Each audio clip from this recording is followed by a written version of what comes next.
Good morning students, कैसे हैं आप सब? I doctor Kajal Bodhwani is again back with a PYQs of Talentics. Hope so आप सबकी तैयारी बहुत अच्छी चल रही होगी। आज हम फिर से एक नए पेपर के साथ आ चुके हैं। सो आइए देखते हैं आज के पेपर का लेवल कैसा है। चलिए स्टार्ट करते हैं। Question number 31. The below picture shows two neurons. A nerve impulse moves from neuron A to neuron B because of, यानी कि nerve impulse जा रहा है न्यूरॉन A से न्यूरॉन B। यानी कि हमें पता है कि हमारा इलेक्ट्रिकल मैसेज या इलेक्ट्रिकल इम्पल्स ट्रैवल करता है न्यूरॉन के अंदर और साइनैप्स वो किसमें कन्वर्ट हो जाता है?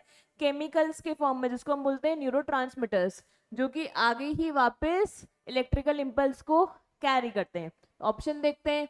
Release of various carbohydrates into the synapse. Synapse कौन सी स्पेस है मेरी? ये मिड वाली, जहां पे है ना axon terminals of one neuron to dendrites of another neurons. Synapse उसको बोलते हैं। तो क्या वहां पे कार्बोहाइड्रेट्स रिलीज होते हैं? नो।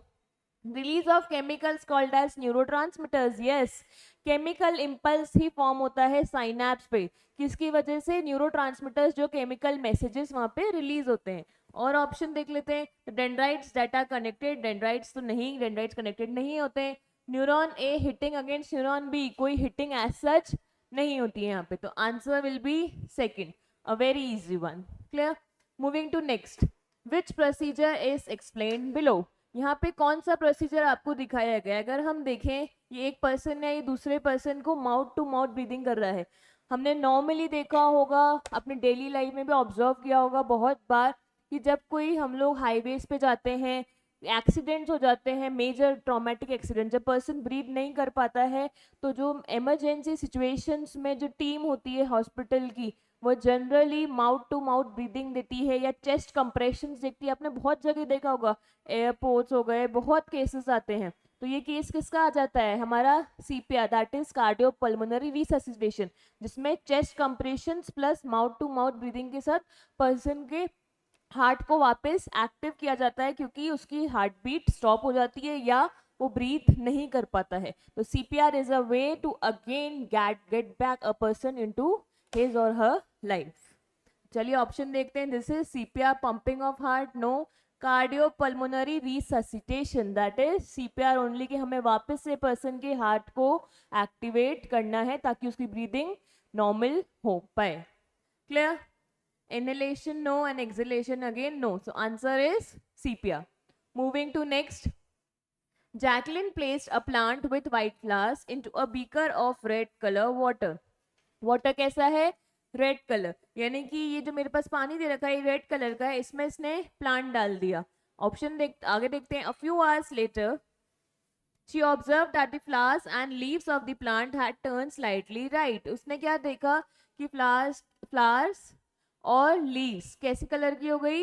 रेड कलर की। When she cut the stem of the plant, she found that some tubes within it were red. जब स्टेम को काटा गया तो उसमें क्या देखा कि कुछ पार्ट उसका रेड कलर का था।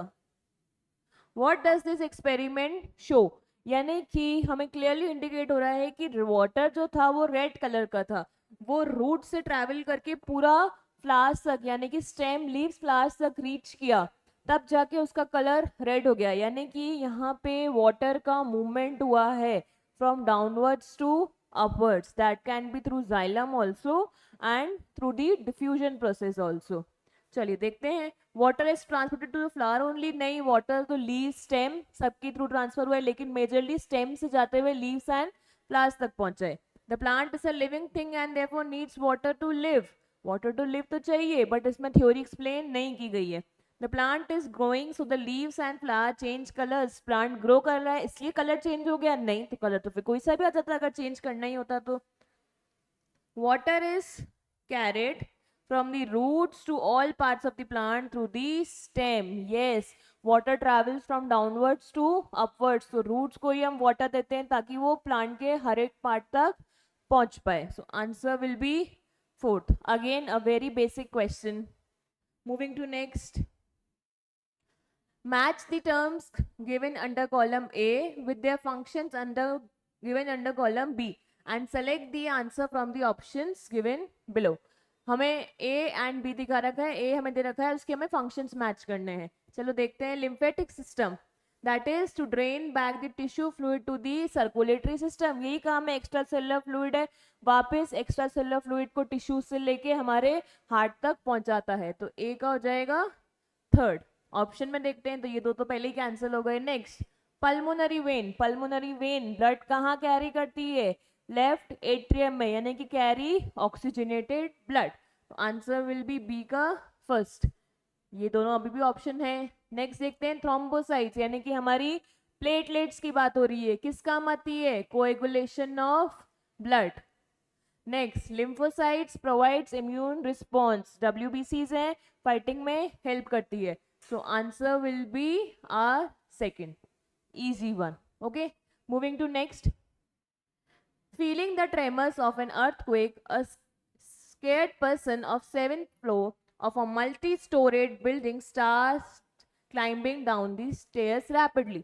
क्या हुआ? जैसे earthquake के ट्रेमर्स आए, यानी कि हमारी अर्थ शेक होने लगी, इसको फील हुआ एक पर्सन को, तो एक पर्सन डर गया और उसने क्या किया? 7th फ्लोर से क्या किया? नीचे क्लाइंब करना, यानी कि नीचे स्टेयर से ना स्टार्ट कर दिया डर के मारे। Which hormone initiates this action? यहाँ पे बोल रहा है कि जैसे ही उसको डर लगा कि अर्थक्वेक आया, तो उसने 7th फ्लोर से फटाफट नीचे की तरफ भागना स्टार्ट किया। यानी कि कौन सा हार्मोन हमारी बॉडी में इनिशिएट हो रहा है? कंडीशन कौन सी आ गई मेरी? फियर की। फियर के टाइम पे कौन सा hormone? 3F, fear fight flight, यानी कि मेरा एड्रीनलिन हार्मोन, जो कि मेरा उस टाइम पे एक्ट करता है। सिंपैथेटिक नर्वस सिस्टम से सारे के सारे एक्शंस रेज हो जाते हैं, ऑटोनॉमिक नर्वस सिस्टम इसके साथ काम करता है। So answer will be are adrenaline. Clear? Moving to next, which of the following diagram shows the flow of air in a body? हमारी बॉडी में एयर कैसे एंटर कर रही है वो हमें बतानी है। ऑप्शंस देखते हैं। हार्ट, क्या हार्ट का कोई रोल है? एक बार देखते हैं। हार्ट से लंग्स जा रही है, लंग्स से विंड पाइप, विंड पाइप से नोज, नोज से वापस हार्ट, क्या नोज से रिटर्न बैक होके हार्ट में आती है? ऐसा तो कुछ नहीं होता, नोज से पहले मेरे विंड पाइप की तरफ जाती है। फिर आगे देखते हैं, this option is wrong. Nose सबसे पहले नोज से इनिशिएट होती है, विंड पाइप यानी कि मेरा ट्रैकिया की बात हो रही है, तो हमें पता है nose, nasal cavity, pharynx, then larynx, then trachea, यही एंटर करती है। उसके बाद हमारे lungs, yes, bronchi, then bronchioles, then हमारे लंग्स जहाँ पे एल्वेलाई सिचुएटेड है वहीं चल जाती है एयर। फिर वापस रिटर्न बैक कैसे होती है? वापस ट्रैकिया पे आएगी, ट्रैकिया से again back to the nose, exhale out हो जाएगी। This option is correct. और चेक कर लेते हैं अगेन, नोज से विंड पाइप से लंग्स, लेकिन लंग्स से हार्ट से वापस नोज जाती है क्या? Again this is wrong. Nose windpipe यहाँ तक सही है, लंग्स, लेकिन लंग्स से डायरेक्ट नोज नहीं, लंग्स से पहले विंड पाइप फिर nose. So answer is second. अगर हमें ह्यूमन रेस्पिरेटरी सिस्टम का पाथवे आता है, पैसेज आता है, तो इजीली आंसर फॉर्म हो सकता है। क्लियर? Moving to next. ये डायग्राम पहले भी देखा हुआ है, सेम यही क्वेश्चन पहले भी आया था, बट थोड़ा सा यहाँ पे एक ट्विस्ट कर दिया है। देखते हैं, आइए। Diagram below shows the basic steps of the carbon cycle, eight which step light energy is converted into chemical energy, यानी लाइट एनर्जी ली और उसको केमिकल्स के फॉर्म में यानी कि कंपाउंड के फॉर्म में कन्वर्ट कर दिया। तो हम स्टेप 1 को देखिए, plants remove carbon dioxide from air and use it to make carbohydrates. यहीं पे कार्बोहाइड्रेट्स क्या है? मेरे काइंड ऑफ केमिकल, यानी कि यहीं पे मेरी लाइट एनर्जी किस में कन्वर्ट होती गई? केमिकल में। आगे भी देखते हैं, the carbohydrates are eaten up and use by other organism. Still यहाँ पे केमिकल्स का यूज हो रहा है, कोई कन्वर्जन नहीं है। The carbon from the carbohydrates return to the atmosphere through respiration, combustion and decay. Again, क्या यहाँ पे कोई केमिकल का फॉर्मेशन हो रहा है क्या? नहीं हो रहा है। नेक्स्ट देख लेते हैं, after carbon is return to the atmosphere the cycle continues. यहाँ पे कंटिन्यूशन दिखा रहे हैं, कौन से स्टेप में ही लाइट एनर्जी केमिकल में कन्वर्ट हो गई? वो है मेरा first step. So answer is first only. Clear? Again a very easy one. Next question, question 38. What will happen if the ADH secretion increases? ADH यानी कि एंटी डायूरेटिक हार्मोन इसकी बात कर रहे हैं हम लोग। ये हार्मोन जब भी सिक्रीट होता है, यानी कि मेरे डीसीटी और कलेक्टिंग डक्ट में काम क्या होता है इसका, रिलीज फ्रॉम पोस्टीरियर पिट्यूटरी, यही काम है, वैसोप्रेसिन पोस्टीरियर पिट्यूटरी से आता है। और क्या करता है, मेरे वहां से सोडियम और वाटर का रीअटेंशन या रीएब्जॉर्प्शन ज्यादा से ज्यादा करता है, डीसीटी में रीएब्जॉर्ब होके। अब क्या करेगा, एडीएच जैसे उसका सिक्रीशन इंक्रीज हो रहा है, यानी कि रीएब्जॉर्प्शन ज्यादा करेगा सोडियम का एंड वाटर का।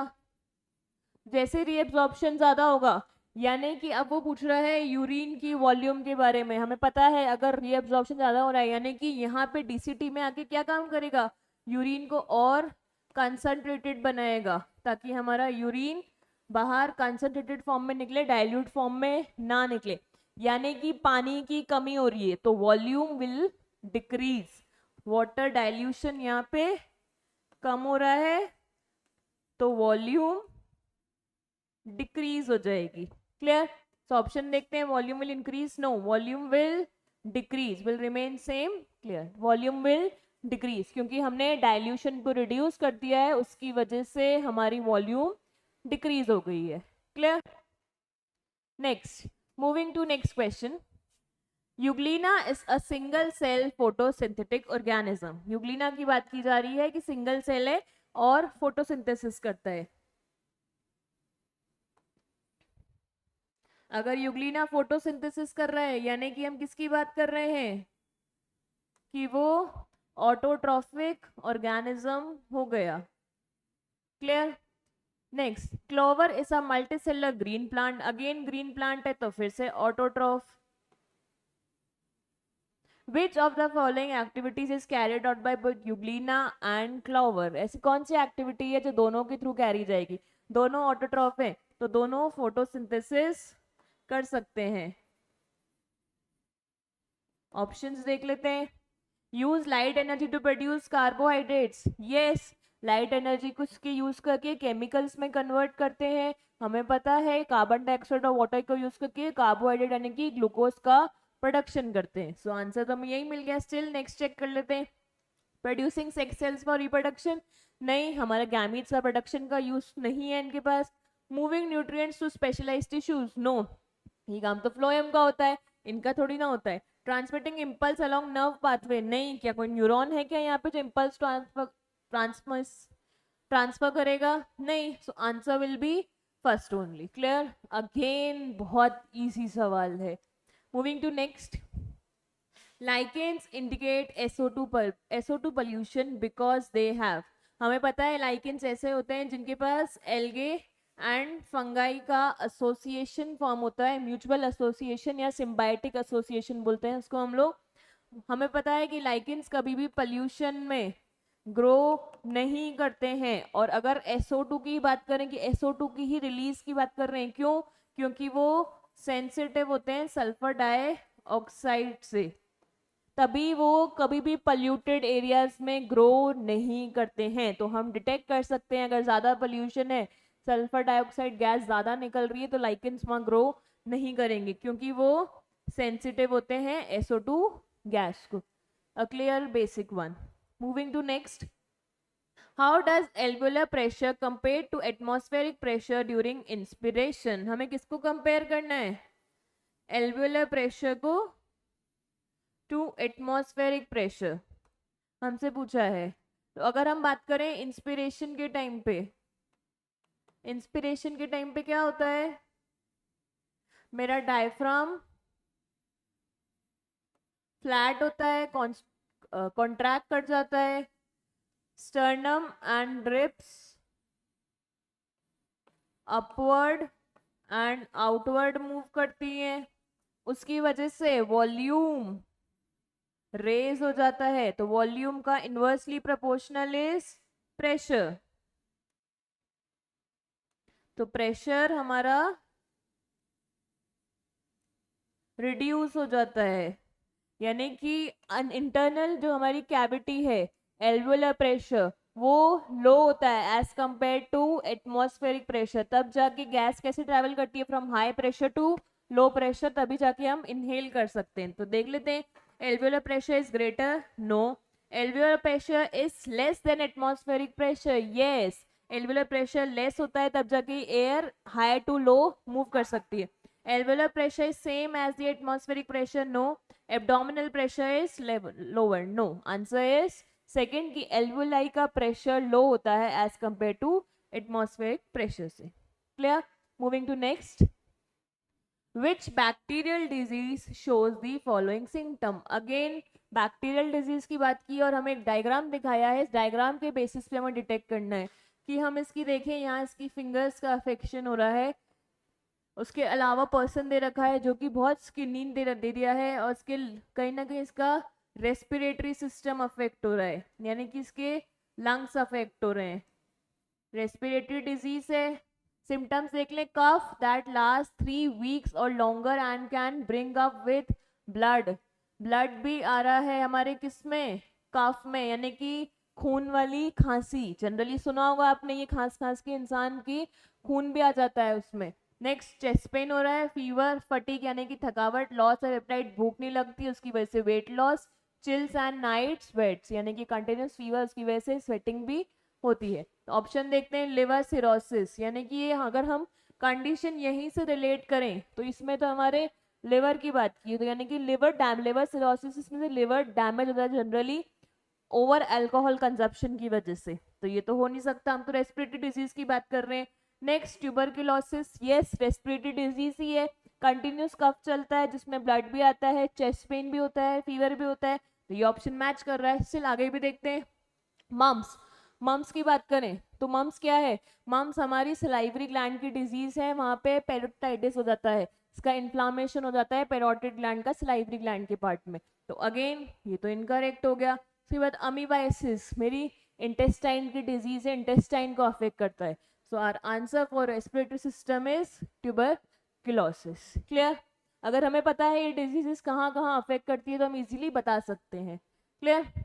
Moving to next question, match the column 1 and column 2 and choose the correct option. हमें एक्सक्रीटरी सिस्टम के पार्ट्स दे रखे हैं, PCT, DCT, loop of Henle, counter current mechanism and renal corpuscle. Renal corpuscle यानी कि मेरे glomerulus plus जो मेरे बोमेंस कैप्सूल है उसको मिला के बोलते हैं, तो माल्फिजियन बॉडी या रीनल कॉर्पस्कल। तो देख लेते हैं, पीसीटी की बात करें हम लोग तो पीसीटी यानी कि यहीं पे मैक्सिमम रीएब्जॉर्प्शन होता है ग्लोमेरुलर फिल्ट्रेट का, तो ए का तो थर्ड हो गया, हमें पता है मैक्सिमम पीसीटी में ही रीएब्जॉर्प्शन होता है। नेक्स्ट, डीसीटी की बात करें, डीसीटी यानी कि वहाँ पे एडीएच और एल्डोस्टेरोन रिलीज हो रहा है, यानी कि सोडियम का ज्यादा रिटेंशन हो रहा है, तो आयंस को बैलेंस कर रहा है, सो फोर्थ का B. Next, loop of Henle, U shape या hairpin kind of are loop होता है किसका, मेडुला में जो मोस्टली इंजेक्टेड होता है, तो वो क्या हो गया हमारा सी का फर्स्ट।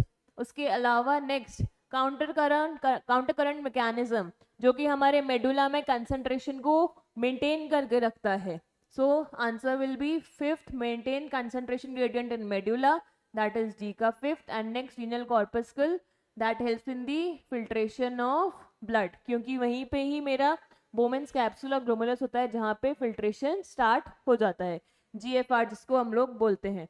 सो आंसर हम देखें तो दिस विल बी फर्स्ट, ए का थर्ड, बी का फोर्थ, सी का फर्स्ट, डी का फिफ्थ एंड ई का सेकेंड। अगेन बहुत इजी है, सब एनसीईआरटी से उठा के दिया है। Moving to the next, diagram of human digestive system is given below. Human digestive system का डायग्राम दिया है। In this model P secretes a juice which helps in fat digestion, कि पी हमारा किस में हेल्प कर रहा है, फैट के डाइजेशन में, बट वो एक काइंड ऑफ जूस है। अब हमको पता है फैट डाइजेशन दो जगह से होता है, या तो बाइल जूस है या फिर पेनक्रियाटिक जूस है। पेनक्रियाटिक जूस में हमारा एंजाइम आता है लाइपेज, जिसकी वजह से फैट डाइजेशन होता है, यानी कि ये दो हो सकते हैं पी। नेक्स्ट आगे देखते हैं, Q secretes a hormone which regulate sugar level. अब इसने क्यू को वेरी क्लियर कर दिया कि क्यू ऐसा ऑर्गन है जहां से शुगर लेवल मेंटेन होती है, तो वहां से दो हार्मोन होते हैं पैनक्रियास से, इंसुलिन एंड ग्लूकागोन, यानी कि इसने ये क्लियर कर दिया कि क्यू तो मेरा पैनक्रियाज ही है, यानी कि ये पेनक्रियाटिक जूस वाली बात ये तो यहाँ पे जस्टिफाई हो ही नहीं सकती, क्योंकि क्यू उसने पेनक्रियाज बोल दिया। यानी कि मेरे पास एक ही ऑप्शन बचा कि पी मेरा बाइल जूस बना रहा है। बाइल जूस कहाँ बनता है? मेरे गॉल ब्लैडर में बात करते हैं हम लोग। तो अब देखते हैं ऑप्शंस में क्या क्या है। क्यू हमको दे रखा है हमारा बाइल जूस के लिए, सॉरी क्यू क्या ये गॉल ब्लैडर है, एंड पी हमारा पैनक्रियाज है, जबकि पी हमारे गॉल ब्लैडर की बात हो रही है एंड क्यू वो हमारा पैनक्रियाज है। तो यहाँ तो उल्टा दे दिया है, P gall bladder and Q pancreas. तो आंसर इज सेकंड। इसमें हमारा स्टमक दिखा रखा है क्यू एंड पी हमारा small intestine, this is wrong. यहाँ पे भी पी स्टमक दिखा रखा है and Q small intestine, opposite कर दिया है। सो आंसर इज सेकंड कि यहाँ पे जहाँ पे बाइल जूस बन रहा है वो हमारा गॉल ब्लैडर हो गया, एंड जहाँ पे मेरा शुगर लेवल हार्मोन यानी कि इंसुलिन और ग्लूकागोन रिलीज होता है वो हो गई मेरी pancreas. Clear? This is a question from endocrine system. Again, an easy one. Moving to next question. Which of the following animal is hermaphrodite? यानी कि hermaphrodite मतलब यानी कि बायसेक्सुअल, जिसके पास दोनों ही सेक्सेस मेल एंड फीमेल एक ही बॉडी पे लाई कर रहे हैं, उसकी बात करते हैं। तो ऑप्शन देखते हैं। अर्थवॉर्म, हमें पता है अर्थवॉर्म बायसेक्सुअल hermaphrodite होता है। कॉकरोच देखे नहीं, यूनिसेक्सुअल। हनी भी again male female differentiated and drone और स्टिलाइल एंड वर्कर हनी बीज डिफरेंशिएटेड होती हैं। बर्ड्स इसमें भी डिफरेंशिएशन होता है। कौन हो गया हमारे hermaphrodites? अर्थवॉर्म। तो अभी हमने देखा पेपर का लेवल स्टिल अगेन बहुत ज़्यादा इजी था, सो एज सच कोई लोड लेने की नीड नहीं है। हम लोग अगर अपनी नॉलेज को, अपने कंसेप्ट को, बेसिक्स को इतना स्ट्रॉन्ग रखेंगे तो हम इजीली पेपर अटेम्प्ट कर सकते हैं। Okay, so wish you all a very good luck. अच्छे से तैयारी कीजिए and score very well. Thank you.